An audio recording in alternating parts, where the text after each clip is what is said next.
same-sex marriage, going as far as saying that it would lead to anarchy. I mean, you want to reiterate your position for him? Well, I took a strong stance in favor of marriage, in favor of traditional marriage, and that obviously is in opposition to same-sex marriage. But more importantly, when I'm talking about anarchy, anarchy in definition, in the sense that I'm using, is the fact that morality, the morality is the moral fiber of a country, is its laws. Is the essential makeup of government. So, once you allow something like same-sex marriage, it opens up the door for another, a continual softening, of our backbone of our society, which will eventually, from generations to come, open up the door for, who knows, polygamy and and all other types of the sorts.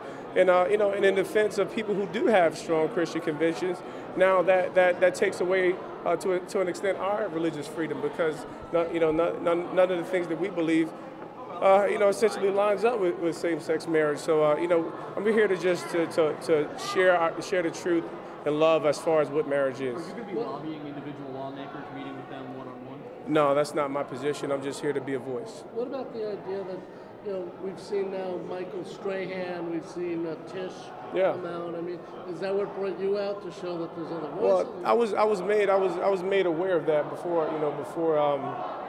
I made myself vocal, and I think that same premise needs to be we need to take the opportunity to stand up for what we believe as far as our convictions.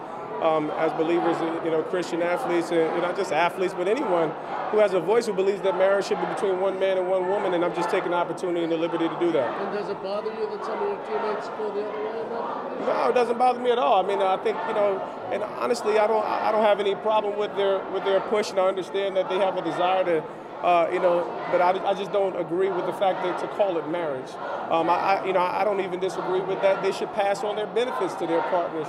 I think there should be something made for that. But to call it marriage is not something I would ever agree with, or think that our government has the right to change the definition of marriage when it didn't start here. And do you fear, obviously, given what happened in 2007 with you, do you fear coming out in such a heated issue on both sides of the issue could impact your image or tarnish your image with someone? I have no care of my image. I'm not necessarily here to be politically correct. All of my convictions come from my faith, and I speak strong for that. And I think that was what made America so beautiful, was about the liberties and the freedoms that we had. And it's my job to believe what I stand up for, what makes America so great. And it was rooted, whether this is not necessarily a Christian nation, but it was rooted in Judeo-Christian values. And I think that's why God blessed America.